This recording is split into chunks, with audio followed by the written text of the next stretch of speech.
in Washington, D.C. for the election of 2008. Compared to that, the hustle and bustle and energy of this city, the heart of government, my mail-in ballot just felt dull. You want to know who I voted for? Would you hate me if I told you? I value my right to vote, but it's not always safe to talk about it. My parents taught me the value of voting, and I believe in it. But after watching the campaigns, I just couldn't. When Abigail Scott Dunaway first voted, she went down to the polls and she wore a long black dress, and there was a sense of grounding to it. And I first voted from my living room in my pajamas with the TV on.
I wish I had a dozen pair of hands this very minute.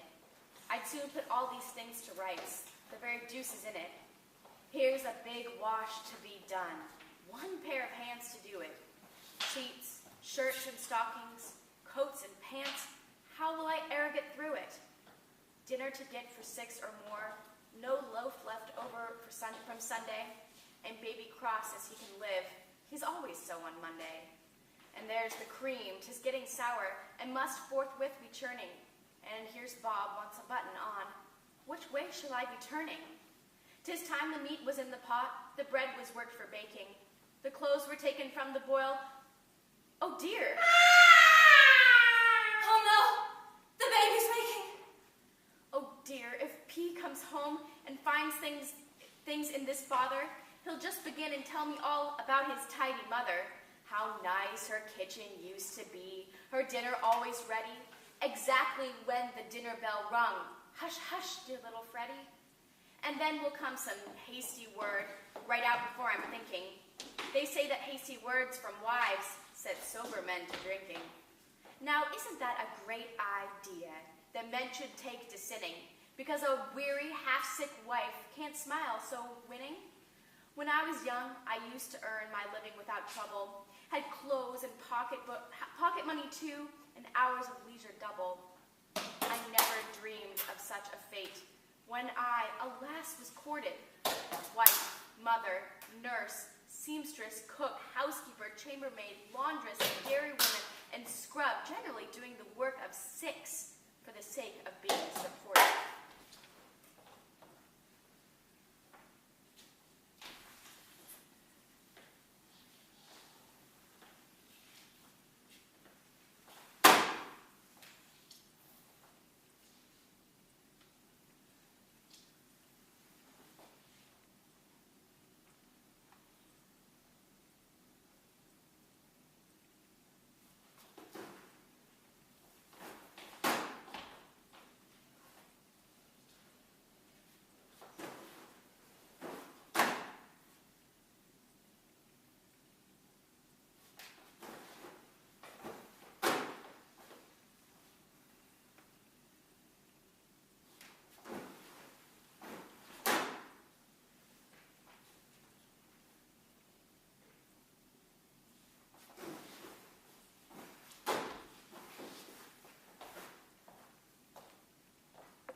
When I was young, I used to earn my living without trouble. Had clothes and pocket money too, and hours leisure double. I never dreamt of such a fate when I, alas, was courted. Wife, mother, nurse, seamstress, cook, housekeeper, chambermaid, laundress, dairy woman, generally doing the work of 6, and scrub for the sake of being supported.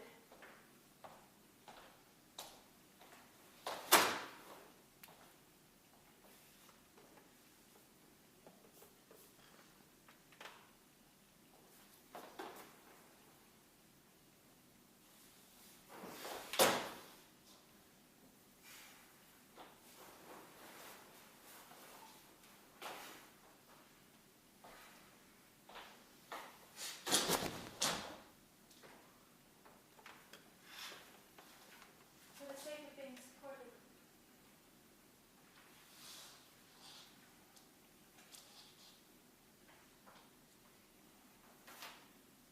She will pass me by.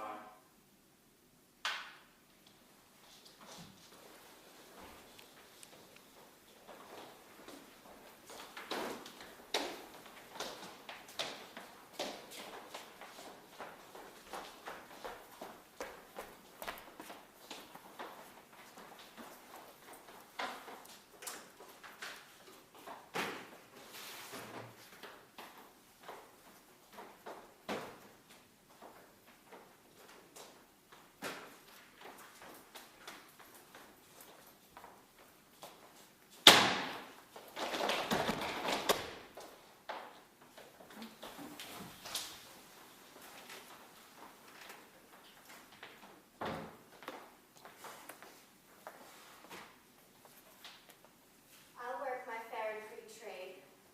And live a happy and free old maid. Lovers may come and lovers may go, but I'll have none of them. No, no, no.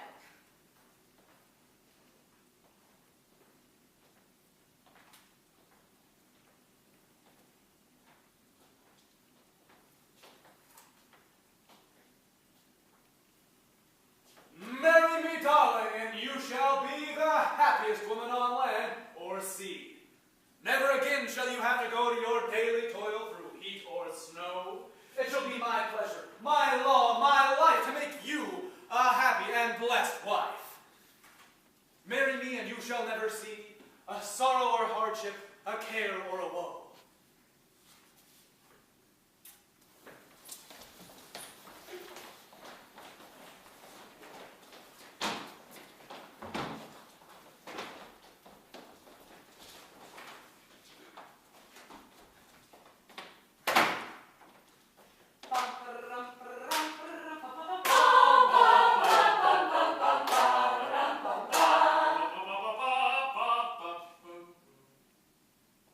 Promise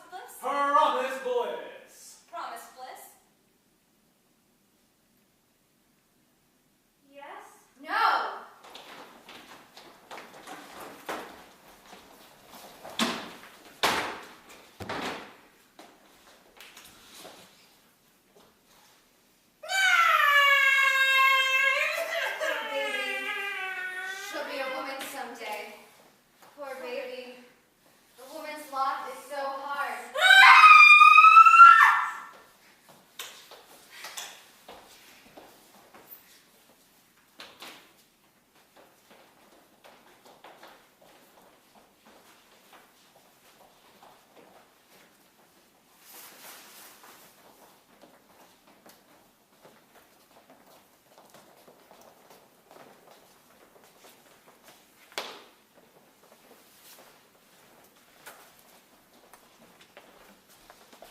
Next up, the new craze that could threaten your mother's, sisters, and daughter's lives. Ex-Milner and runner 3, Mads Miller, was found dead in her home this afternoon, having fallen victim to a masochistic obsession with housework. Miss Miller was once thought to be a simple country village maid, but sources close to the family have informed us that Miller's husband convinced Miss Miller that she would be the happiest woman in land or sea if she accepted his invitation to join the dangerous housewives movement, for now only entitled as the woman's sphere. Miller, with the consent and support of her husband, forced herself to drudge and toil, tying herself to the kitchen stove for hours, with no companionship but for that of her husband and a recipe book. Neighbors report that Miss Miller was often heard to have said that her life was nobly lost in saving her servants' cost. And it appears that Miss Miller took those words to heart this afternoon when she died of cardiac arrest following a particularly intense laundry folding session. Our staff poet has composed this eulogy to Miss Miller. Ah, of all the sad thoughts of women or men, the saddest is this: it needn't have been.